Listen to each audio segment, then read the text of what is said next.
नमस्ते विद्यार्थियों, बगरू मेला पीजी महाविद्यालय की ऑनलाइन क्लासेस में आप सभी का हार्दिक स्वागत, हार्दिक अभिनंदन। आज हम बीए पार्ट थर्ड, इसमें बुक चला करती है अंतर्राष्ट्रीय व्यापार। इसका एक चैप्टर है स्वतंत्र व्यापार एवं संरक्षण। ये बीए पार्ट थर्ड में चलने वाली एक बुक है, उसका चैप्टर है। इस चैप्टर का एक टॉपिक है विद्यार्थियों, व्यापारिक नीतियां।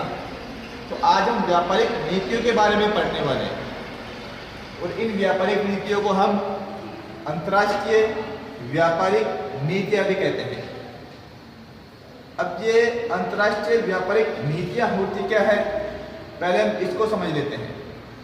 अंतर्राष्ट्रीय व्यापारिक नीतियां का तात्पर्य, इसका मतलब ये होता है कि जब एक देश जब व्यापार करता है या अंतर्राष्ट्रीय व्यापार करता है तो उस देश की जो अर्थव्यवस्था होती है वो विश्व के अन्य देशों से संबंधित हो जाती है। तो ऐसी अवस्था में वह देश इस प्रकार की नीतियों का निर्माण करता है जिससे कि उस देश की आर्थिक स्थिति सुदृढ़ हो, जो अंतर्राष्ट्रीय व्यापार की दृष्टि से उपयोगी हो। तो इस प्रकार की नीतियों का जो निर्माण किया जाता है वही नीतियां अंतर्राष्ट्रीय व्यापारिक नीतियां कहलाती है। तो ये अंतर्राष्ट्रीय व्यापारिक नीतियां जो है वो कितने प्रकार की होती है, आज हम यहाँ पर ये पढ़ने वाले हैं। तो देखेंगे विद्यार्थियों, बोर्ड पर एक बार जो मैंने लिखा है वो देखेंगे। यहाँ पर लिखा है स्वतंत्र व्यापार या संरक्षण, ये चैप्टर का नाम है। चैप्टर में टॉपिक कौन सा है इसके बारे में यहाँ पर लिखा हुआ है, इसके जस्ट नीचे व्यापारिक नीतियां।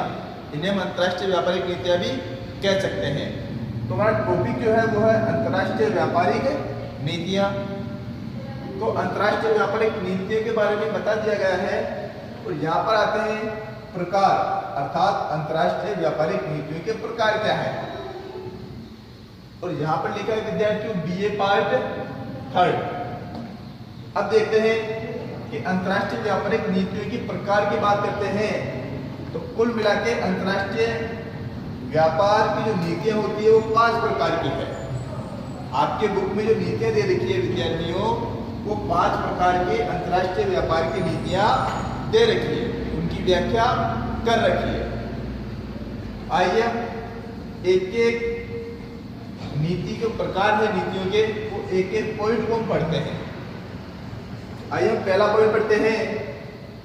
इसका पहला पॉइंट जो है अंतर्राष्ट्रीय व्यापार की नीति का जो पहला प्रकार जो है वो है विद्यार्थियों प्रतिबंधित नीति। प्रतिबंधित नीति से तात्पर्य एक ऐसी नीति से होती है जो विभिन्न शहरों और गांवों को व्यापारिक दृष्टि से वहीं पर ही एक सीमाओं में बांधकर रख देती है। अगर सीधी सादी भाषा में हम बात करें तो प्रतिबंधित नीति इस प्रकार की नीतियां होती है जिससे एक गांव केवल उस गांव के व्यक्ति जो है उसी गांव के अंतर्गत जो है व्यापार कर सकते हैं, वस्तुओं का लेन देन कर सकते हैं। उस गांव या शहर की सीमा के बाहर जाकर वो किसी भी प्रकार का लेन देन या व्यापार नहीं कर सकते। ऐसा क्यों किया जाता है विद्यार्थियों? ऐसा इसलिए किया गया था ताकि उस गांव की जो इनकम है, उस गांव के जो रुपए हैं, उस गांव में जो मुद्राएं जो है वो उसी गांव में रहे, किसी अन्य गांव में ना जाए। तो पहले मुद्राओं का चलन नहीं था, पहले वस्तु विनिमय था। तब भी इसी प्रकार की जो है प्रतिबंधित नीतियों का सहारा लिया जाता था, जिसमें ये कंपल्सरी हो गया था। इसमें 3-4 चीजें ऐसी थी कि एक गांव का व्यक्ति जो उसी गांव में व्यापार करेगा। दूसरा कि वो अगर वहां से कोई वस्तु बेचता है तो उसी गांव से उसे कोई अन्य वस्तुएं खरीदनी पड़ेगी। तो इस प्रकार का जो लेन देन, इसे हम कहते हैं वस्तु विनिमय।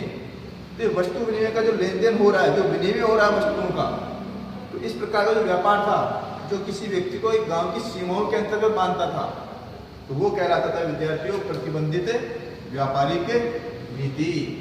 इन एक शहर के व्यक्तियों को किसी अन्य शहर में जाके कार्य करने की अनुमति नहीं होती थी। क्यों नहीं होती थी?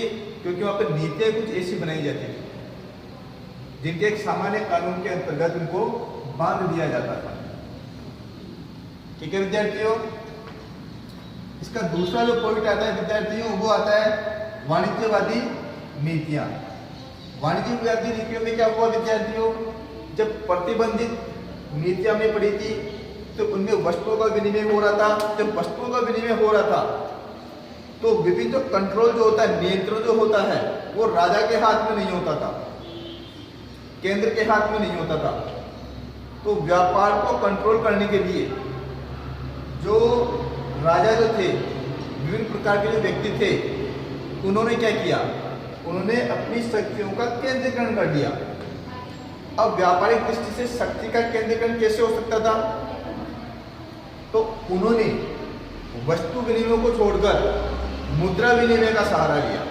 अर्थात विभिन्न राजाओं ने अपनी मुद्राएं बनाई और उन मुद्राओं से उसी गांव और शहर में विनिमय करने लगे, वस्तुएं खरीदने लगे और वस्तुओं को बेचने लगे। अब मुद्राओं को बनाने का जो अधिकार था वो राजा का होता था। तो देखा जाए तो एक प्रकार से उस सभी व्यापार पर एक राजा का कंट्रोल हो जाता था, एक नियंत्रण हो जाता था। तो इस प्रकार की जो नीति, जिसमें वाणिज्यवादी, देखना वाणिज्यवादी लिखा हुआ है, अर्थात पैसों से संबंधित, मुद्राओं से संबंधित।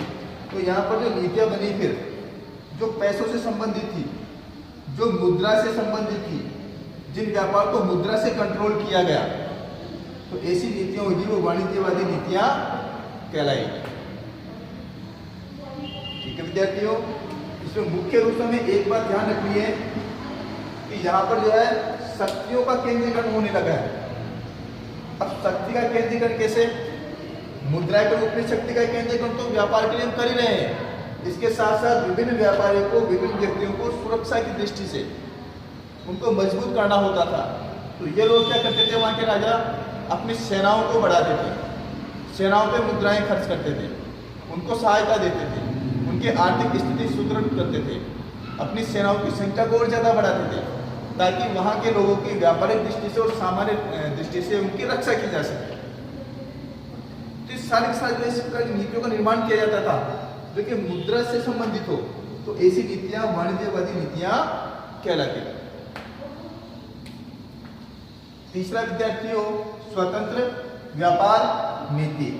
स्वतंत्र व्यापार नीति जो है तो तीसरा पॉइंट है आपका स्वतंत्र व्यापार नीति। अब ऊपर के जो हमने 2 पॉइंट पढ़े थे, इनके अंतर्गत हमने क्या पढ़े थे कि एक जो गांव है वो उसी गांव के अंदर वस्तुओं का क्या करेगा विद्यार्थियों, लेन देन करेगा। वो एक गांव की सीमा के बाहर जाके किसी भी प्रकार का लेन देन नहीं कर सकता। तो ये एक भौगोलिक सीमाओं में, अपनी गांव और शहर की भौगोलिक सीमा में बंध के रह गए थे। इस नीति का विरोध किया गया और एक नई नीति का निर्माण किया गया। उस नई नीति को हम कहते हैं विद्यार्थियों स्वतंत्र व्यापार नीति। स्वतंत्र व्यापार नीति के अंतर्गत कोई एक गांव जो है दूसरे गांव में जाके व्यापार कर सकता था। अर्थात एक गांव के व्यापारी जो है वो अन्य तो दूसरे गांव में जाकर भी व्यापार कर सकते थे और इस गांव के व्यापारी अन्य किसी शहर में जाकर भी व्यापार कर सकते थे।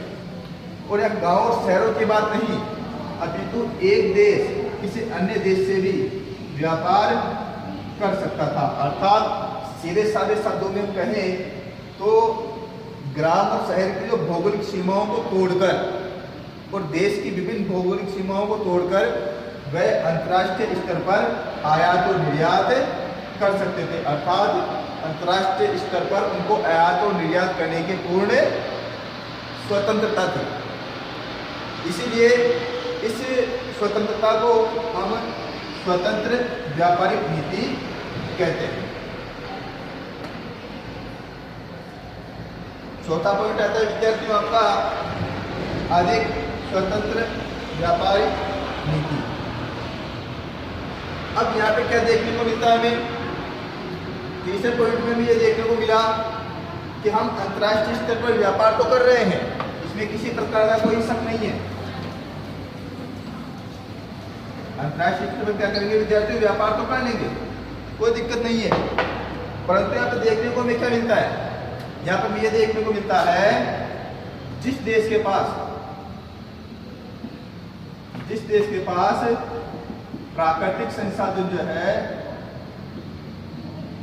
अधिक होंगे तो सभी देश उसी से क्या करेंगे विद्यार्थियों, व्यापार करेंगे।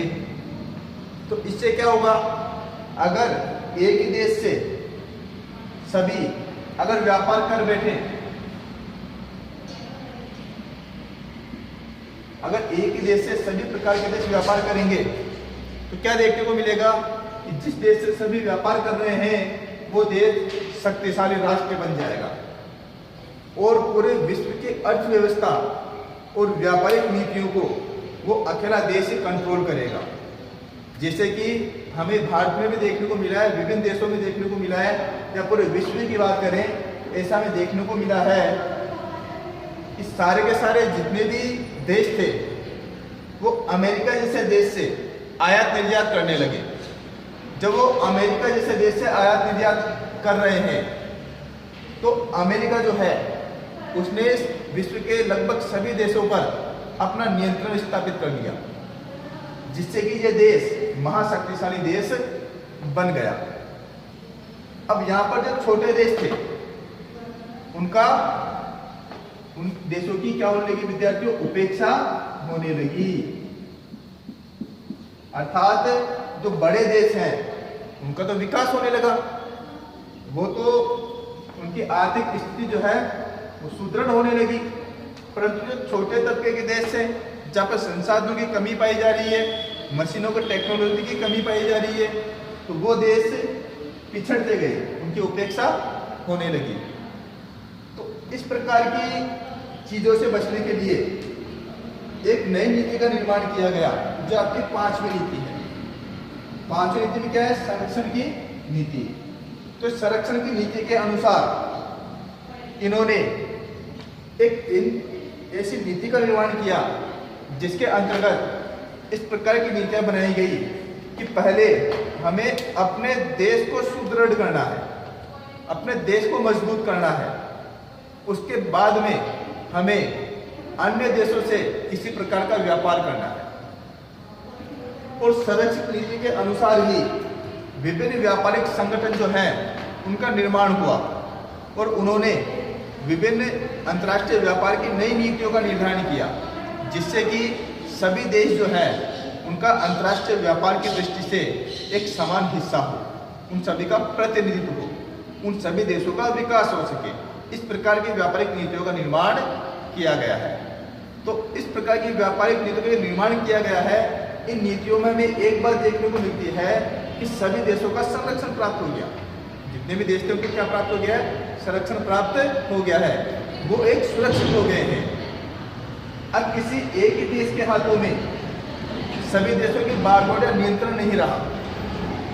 अब जो देश जो है अपने अपने आर्थिक स्थिति को लेकर, अपनी अपनी अर्थव्यवस्थाओं को लेकर सुदृढ़ होने लगे, संरक्षित होने लगे, सुरक्षित होने लगे। तो इस प्रकार की नीतियों का निर्माण इसीलिए किया गया था ताकि सभी देश जो वो आत्मनिर्भर बने, अपने आप को सुरक्षित महसूस करें।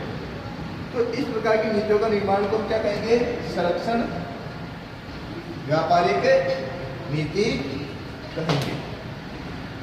तो विद्यार्थियों ये हमने आज छोटे रूप में पढ़ा है, इसके 5 पॉइंट है, इसको हम पढ़ लेंगे एक बार। और आपका जो चैप्टर है वो चैप्टर नंबर जो आपका वो 5वां है, आपका चैप्टर नंबर 5 है। चैप्टर 5 आपको जरूर पढ़ना है, इसका बेसिक नॉलेज आपको जरूर लेनी है। धन्यवाद।